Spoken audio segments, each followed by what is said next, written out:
Good morning student. देखिए, last class पे हम डिस्कस कर रहे थे संबंध के बारे में और हमने एक बात इंपॉर्टेंट तौर पे ये सीखी थी कि एक्चुअल में जो संबंध होता है वो ए क्रॉस बी का उपसमुच्चय होता है। ठीक है, हमने संबंध को पढ़ भी लिया था। ठीक है, आज हम ये देखते हैं कि मान लीजिए कोई भी दो अरिक्त समुच्चय हैं, एक समुच्चय ए और एक समुच्चय बी।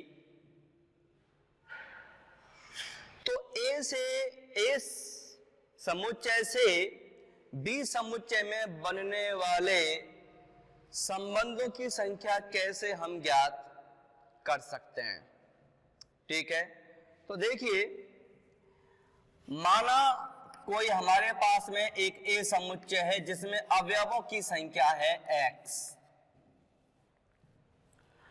और मान लीजिए एक दूसरा अरिक्त समुच्चय है b जिसमें अवयवों की संख्या है y। तब a क्रॉस b यानी समुच्चय a और समुच्चय b के कार्तीय गुणन में अवयवों की संख्या क्या होगी, तो ये बन जाएगी x मल्टीपल y बराबर xy। जो xy होगा ये समुच्चय a क्रॉस b में अवयवों की संख्या होगी। पहले चैप्टर में हम ये समझ चुके हैं कि अगर मान लीजिए कोई भी एक अरिक्त समुच्चय a है तो उस अरिक्त समुच्चय a के उप समुच्चयों की संख्या कैसे होगी और कैसे हम ज्ञात कर सकते हैं। तो देखिए, ये आपका a क्रॉस b एक अरिक्त समुच्चय है जिसमें अवयवों की संख्या xy है। अब यदि हमें यह पता करना है कि इस a क्रॉस b जो समुच्चय है इसके कितने उप समुच्चय बनेंगे, a क्रॉस b के उप समुच्चयों की संख्या कितनी होगी, तो देखिए उप समुच्चयों को ज्ञात करने का जो सूत्र होता था वो 2 की घात n होती थी, जहां पे n समुच्चय में अवयवों की संख्या होती है। तो a क्रॉस b में चूंकि अवयवों की संख्या xy है, इसलिए a क्रॉस b समुच्चय के उप समुच्चयों की संख्या a क्रॉस b के उप समुच्चयों की संख्या है ना, क्या हो जाएगी, ये बन जाएगी 2 की घात n से निकालेंगे, जिसमें n का मतलब क्या है, a क्रॉस b में अवयवों की संख्या, और a क्रॉस b में अवयवों की संख्या है कितनी, xy, तो हम कह देंगे 2 की घात xy। 2 की घात xy ये a क्रॉस b के उप समुच्चयों की संख्या है।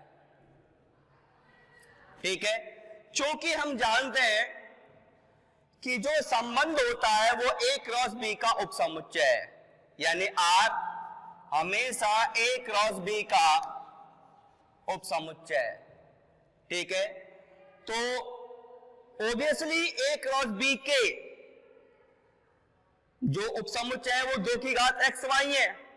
तब हम ये कह सकते हैं कि समुच्चय a से समुच्चय b में बनने वाले जो संबंधों की संख्या होगी वो क्या होगी, वो उतनी ही होगी जितनी की a क्रॉस b के उप समुच्चयों की संख्या होगी। क्यों? क्योंकि R a क्रॉस b का उप समुच्चय है। तो हम क्या कर देते हैं, हम ये कह देंगे कि a से b में बनने वाले संबंधों की संख्या कितनी बन जाएगी, 2 की घात xy हो जाएगी। ठीक है, अब आगे देखते हैं, एक एग्जांपल लेते हैं हम। ठीक है, तो देखो,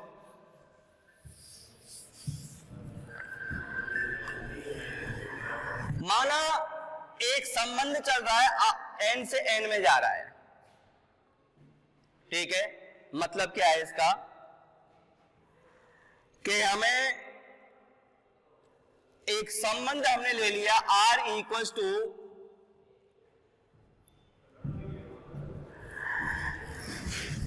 x प्लस 2y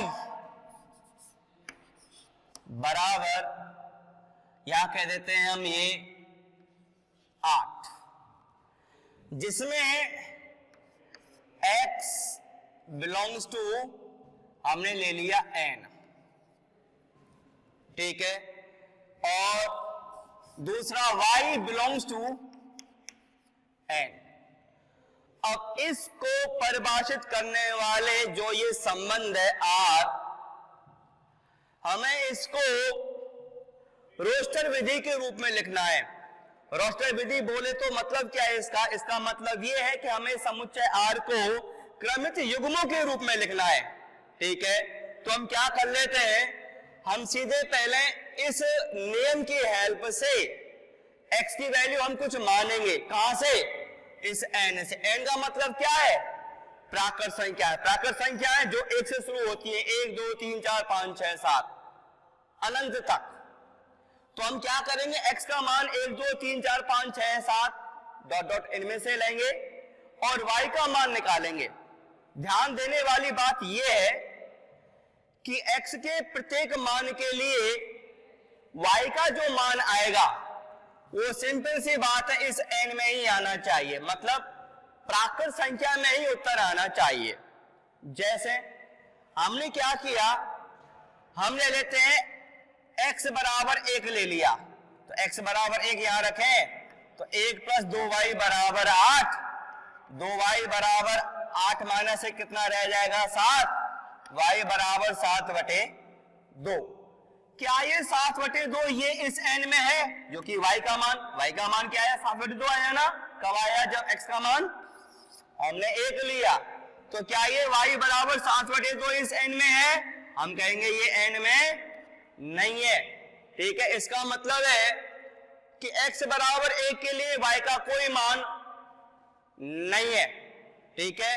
अब हम इसी तरह से जितने भी अवयव है उन सबको चेक करेंगे और देखेंगे x और y की किन वैल्यूज के लिए ये जो दिया गया जो रूल है, जो नियम है, वो सत्यापित होगा।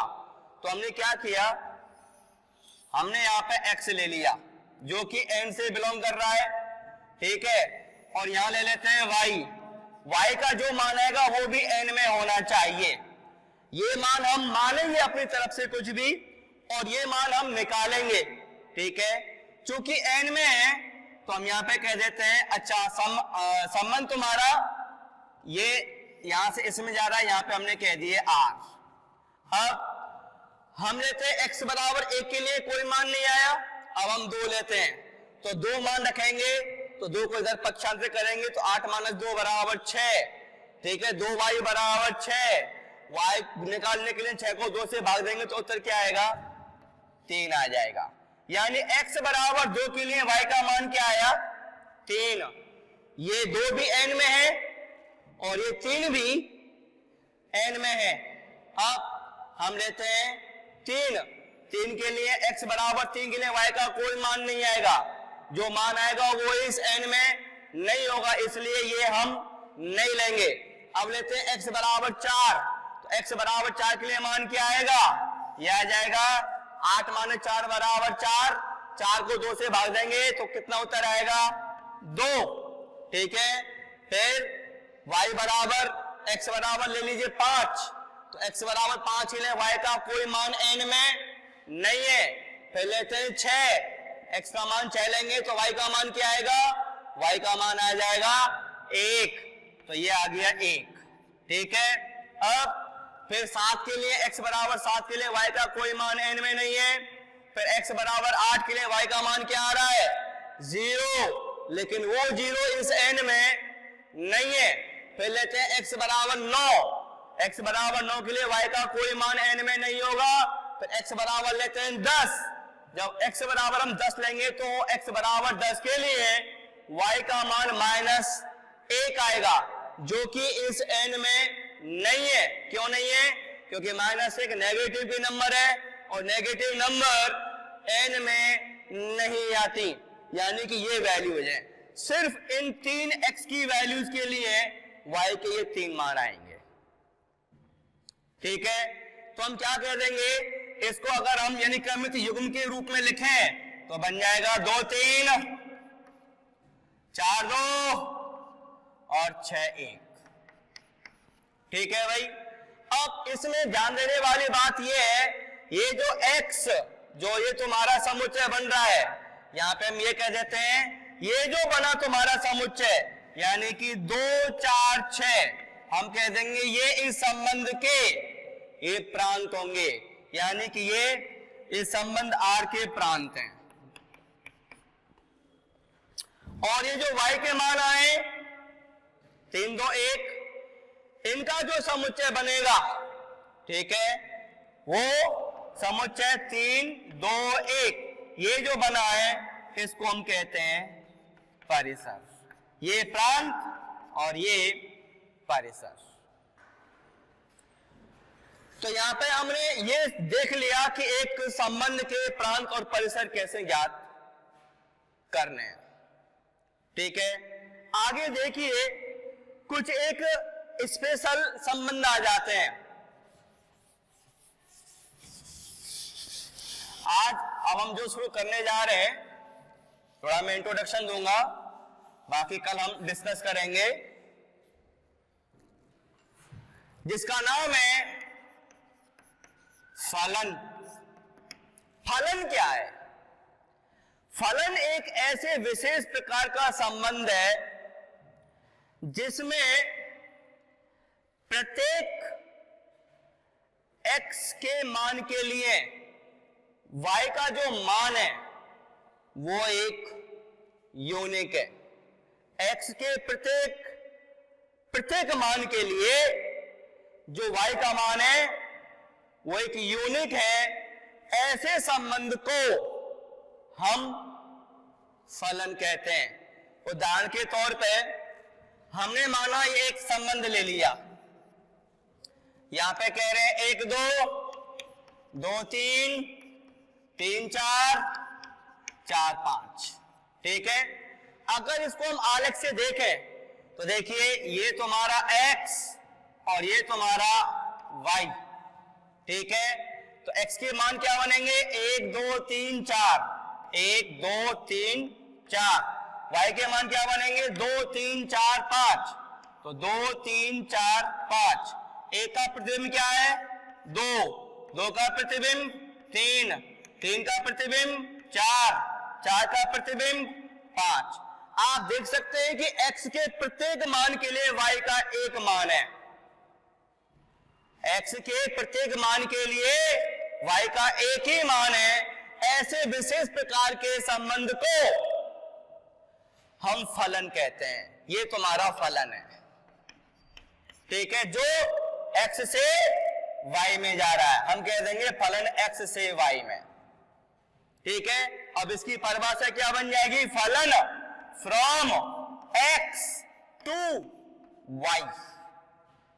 x से y में जा रहा है। एक और देखो, दूसरा हम एक संबंध ले लेते हैं दूसरे टाइप में। जैसे हमने ले लिया यहाँ पे 1 2, ठीक है, 2 3 और 1 4। अगर इसकी मैपिंग करें तो देखिए ये x ये y। ठीक है, अब x के मान क्या हो गए 1 2 1, तो लिख लेते हैं 1 और 2। अब y के मान क्या बनने 2 3 और 4, तो 2 3 और 4।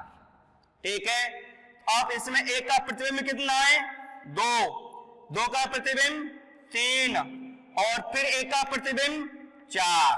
ठीक है, अब अगर ऐसी स्थिति आपको आ जाती है तो जैसा कि मैंने आपको बताया फलन होने के लिए जरूरी नियम क्या है कि प्रत्येक x के मान के लिए y का मान यूनिक होना चाहिए। यानी कि x के प्रत्येक मान के लिए हम ये कह सकते हैं कि एक ही मान होना चाहिए। यानी कि x की एक वैल्यू के लिए y के 2 मान संभव नहीं है। x के एक मान के लिए y के 2 मान संभव नहीं है, लेकिन हाँ ये जरूर संभव है कि x के 2 मानों के लिए y का एक मान तो हो सकता है। x के दो मानों के लिए y का एक मान तो हो सकता है, लेकिन x के एक मान के लिए y के दो मान नहीं हो सकते। ये तुम्हारे फलन की कंडीशन है, ठीक है। तो आप देख सकते हैं यहां पे x के एक मान के लिए y के दो मान एग्जिस्ट इसमें शो हो रहे हैं, इसलिए यह फलन नहीं है, ये फलन नहीं है, ठीक है। और एक लेते हैं, अब चूंकि फलन है ही नहीं तो हम इसको इस तरह से नहीं लिख सकते। क्यों? फलन ही नहीं है। हम ऐसे रूप में फलन को हम तभी लिख सकते हैं जब कोई संबंध तुम्हारा फलन की कंडीशन को फॉलो कर जाएगा। एक एग्जांपल और देखते हैं भाई।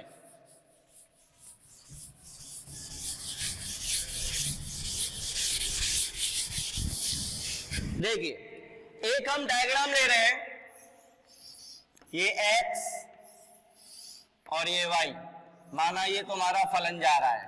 क्या ले रहे हैं? ये 1 2 3 4, यहां पे a b c d और ये 5 ले दो यहां पे, ठीक है। अब एक का प्रतिबिंब हमने 1 ले लिया, 3 का b है, 2 का d है और 4 का c है। तो देखिए, अगर इस मैपिंग को, इसको हिंदी में कहते हैं प्रतिचित्रण, प्रतिचित्रण। अगर हम इस मैपिंग को इंग्लिश में कहते हैं मैपिंग, तो देखिए अगर इस मैपिंग को हम ध्यान से देखें तो x के 1 की प्रतिबिंब क्या है? a, 2 की प्रतिबिंब d है, 3 की प्रतिबिंब b है, 4 की प्रतिबिंब c है, लेकिन 5 की कोई प्रतिबिंब नहीं है, 5 की कोई प्रतिबिंब नहीं है। जबकि डेफिनेशन ये कहती है कि x के प्रत्येक अवयव की प्रतिबिंब इस y में होनी चाहिए, या फिर यूं कहें x के प्रत्येक एलिमेंट का मान y में होना चाहिए। 5 का मान इसमें नहीं है, 5 की प्रतिबिंब इस y में नहीं है, इसलिए ये भी फलन नहीं है। बस डेफिनेशन को ध्यान में रखो कि x के प्रत्येक अवयव की प्रतिबिंब इसमें होनी चाहिए, यूनिक प्रतिबिंब होनी चाहिए। एक और लेते हैं एग्जांपल, ये देखो, ये x, ये y, ठीक है। यहां पे फलन चल रहा है 1 2 3 4, यहां ले लेते हैं a b c d और ये e। अब a की प्रतिबिंब माना ये d है, 4 की a है, 2 की b है और 3 की e है, ठीक है। अब अगर आप, हमें ये चेक करना है कि ये फलन है कि नहीं है, तो बस क्या चेक करना है? क्या x समुच्चय के प्रत्येक अवयव का प्रतिबिंब y समुच्चय में है या नहीं? चेक कर लो। 1 की कितनी है? d है, 2 की b है, 3 की e है, 4 की a है, यानी x समुच्चय के प्रत्येक अवयव का प्रतिबिंब y समुच्चय में है। वो बात अलग है, इसमें ये यानी सी खाली रह गया, हमें इससे कोई मतलब नहीं है। हमें मतलब इससे है, इस समुच्चय का कोई भी अवयव ऐसा नहीं होना चाहिए जिसकी इसमें प्रतिबिंब ना हो। सभी अवयव की प्रतिबिंब इसमें एग्जिस्ट होनी चाहिए। चूंकि इसके प्रत्येक अवयव की प्रतिबिंब इस y समुच्चय में है, इसलिए यह फलन है, यह फलन है, ठीक है। अब चूंकि फलन बन गया ना, हम कहेंगे फलन, नोटेशन क्या बनेगा? कहां से जा रहा है ये? x से y में जा रहा है, x to y, ठीक है। समझ में आ गई? एक लास्ट एग्जांपल और लूंगा, ठीक है। ये देखिए, एक ये x ले लिया, ये y, और ये फलन 1 2 3 4 a b c d e और f। अब यहां पे 1 की इमेज ये है, 2 की भी इमेज ये है, 3 की c है, 4 की d है। क्या ये फलन है? बस क्या चेक करेंगे? x समुच्चय के प्रत्येक अवयव की यूनिक प्रतिबिंब इस y में होनी चाहिए। तो देखते हैं, 1 की प्रतिबिंब कितनी है? a है, 2 की प्रतिबिंब a है, 3 की c है, 4 की d है, ठीक है। मैं पहले कह चुका हूं कि एक्स समुच्चय के दो अवयव की प्रतिबिंब y मतलब एक हो सकती है, दो अवयव की प्रतिबिंब एक हो सकती है, इसलिए यह फलन है। ठीक है, हम कह देंगे यह फलन है। ठीक है, कैसे बनेगा? फलन फ्रॉम x टू y। ठीक है, अगर इसको हम यानी क्रमित युग्म के रूप में लिखना चाहें तो कैसे लिखेंगे? फलन बराबर लिख देंगे, क्या बनी पेयर? ये बन गया 1a, फिर 2a, फिर 3c, फिर कह देंगे 4d। हमने इस फलन को क्रमित युग्म के रूप में लिख दिया। अब मान लीजिए इसको भी हमें ये फलन है ना, तो कैसे बना था फलन? ये फलन फ्रॉम x टू y बना था। अगर इसको भी हमें क्रमित युग्म के रूप में लिखना है तो कैसे लिखेंगे? फलन फ्रॉम, देखिए एक का प्रतिबिंब क्या है? d, दो का प्रतिबिंब b, तीन का प्रतिबिंब e, ठीक है, और चार का प्रतिबिंब में a। हमने इस फलन को इस तरह से क्रमित युग्म के रूप में लिख दिया। कल और इसके बारे में पढ़ेंगे। ठीक है, कुछ प्रकार वगैरह देखेंगे। तब तक के लिए धन्यवाद।